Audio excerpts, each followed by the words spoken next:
What is the literal opposite of a workbench? I would have to say a PlayStation. Sony always hits it out of the proverbial ballpark with each generation of their high-tech gaming consoles. And while I have not owned all of the previous systems, I have had a PS3 in my possession since the fall of 2017, and it has provided me with some of the most magical gaming experiences ever. Just this summer, Sony announced a long-rumored PS5, and even I have to admit my jaw dropped, literally to the floor when I saw what a graphical powerhouse this little computer is. They announced many new features such as unparalleled graphical fidelity, insanely detailed visuals, and of course, games! Sony's presentation was a rapid fire without any of the typical corporate bullshrimp. They really just jumped from trailer to trailer. And while a lot of great games were announced, such as Resident Evil 8 and Horizon Zero Dusk, I've created a list of 10 games that I want to most see released this generation on the one and only PS5. Remember, this list is my opinion, so please don't flame me in the comments down below if my list is different from yours. It's important to remember that we're all gamers hungry for the same thing, and we can all get along if we remember that. Without further ado, here we go. The top 10 games I want to see re-released on PS5. Number 10. On PS4, Spider-Man made the glorious leap of faith into HD. Oh yeah, boy did we eat that up, webs and all.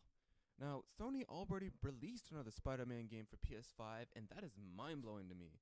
But what about a game for those of us who love comic books, but are arachnophobes? That's right, fellow Bat fans, I'm signaling you. It has been over 5 years since the last release in the Arkham series. I can already picture the reveal trailer for a new game right now. The Joker and Batman fighting on top of the tallest building in all of Gotham at night. It begins to rain just as the Joker cackles. Batman grimaces and the screen fades to black. The game's title appears on the screen. Batman, Arkham Alliances. I don't know if it's just me, but I think this would be a cool and natural way to continue the Cape Crusaders legacy, and I cannot wait to see it happen. Number 9. If you're anything like me, then as a kid you used to watch Indiana Jones way more than Star Wars or Harry Potter's. So with that fact in mind, it is probably not a huge surprise that the Uncharted series is so popular amongst gamers. It is just like watching the original Spielberg trilogy, except that you get to literally play through them on your plasma TV screen.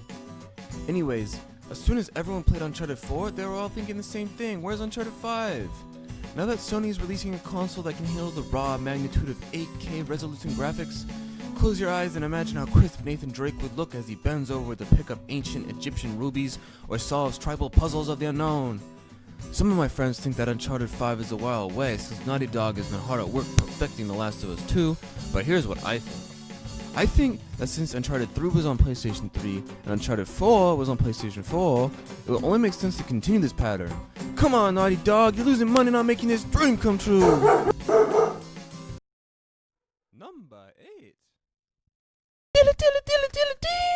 Guitar Hero! Some of my fondest lifetime memories are simply rocking out in my neighbor's garage and eating snacks to this game. The guitar itself, while fake but surprisingly realistic, is what made this game so legend. Wait for it. Dairy! I think I played this game on Wii in my youth, but I know it would be almost 100 times more fun on the PS5 because let's admit it, since we're all adults, the Wii kinda sucked. The controllers were a metaphor for genitals, and let's face it, that's just plain weird. Number 7. Okay, confession time. I have never played any of the God of War games, no matter how many times I wanted to. That being said, I totally get the appeal, and I am desperate for another one on PS5. Wow! I remember finding out that the last entry on PS4 revealed that Kratos had a son. And I can't help but think it would be a missed opportunity not to give him a daughter in the next installment of the series. Her name could be Krata, or even Kratonia. I think it would just be cool to get a female's perspective in this franchise, because it only makes sense to. I mean, I would also appreciate if they made her adopted so that there's options for the storylines to advance. For Sparta! Number 6. Roll down the windows and feel the wind in your hair. Grip the wheel and feel immaculate horsepower. Watch the speedometer go from 99 miles per hour to 100. If you've ever driven a car, then you know I'm talking about Need for Speed. I personally do not have a driving license yet, but even I know that Need for Speed is as accurate as driving simulations have yet to get. Unfortunately, the last few Need for Speed games have only made incremental improvements, and I want this one to feel truly next gen. How? Well, here's my pitch. Need for Speed fifth gear fanatics. This game would have it all, straightaways, dirty ditches, and turnpikes galore. But here's the kicker, not only would it include 100 cars, all of them behemoths of the road, but would also have occasional cutscene narration from the NASCAR queen herself, Danica Stu Patrick. Pardon my French, but if this released, it'd be fucking lit. Number 5. Fun fact, I was a really picky eater when I was a kid. And I mean really. Until I was about 10, I would pretty much only eat kids' foods like Cocoa Puffs and cheesy potatoes. However, playing Crash Bandicoot changed everything, as I would see that insane rodent gobble up crate loads of Wumpa fruits level after level after level. I remember asking my mom to buy me Wumpa fruits from the supermarket, but unfortunately my mom said we would just have to import them from Mexico and that we did not have the money from that. Just like how I have never gotten a Wumpa fruit in my mouth, I have also never gotten a new Crash Bandicoot in my hands for PS5. Many say that Crash Bandicoot is a stale IP that has no more potential, but here's where I have to say that you people are just plain wrong. I'm sorry, you're wrong. In my head, I envision a sequel where Crash is blue and can run up walls. I don't want to say any more in case people steal my idea, but let me know in the comments below if you think this sounds like the next digital blockbuster. Number 4. It is no secret that Fortnite has swept up the nation, and with it, the children of our generation. I've personally never found the appeal, but that mostly stems from my dislike of online games. I come from a household with no Wi-Fi router or no Ethernet cable, and I get to do most of my web browsing at the local library. With that in mind, I think Fortnite could finally find its footing on the PS5 if it included a single-player campaign. If Epic Games were to put in the work, they could add a lot of direly needed lore to the mysterious Fortnite multiverse and finally make Fortnite a stay-at-home game. Until this happens, Fortnite matches will have to continue to have 99 players, but this gamer will not be one. Number 3.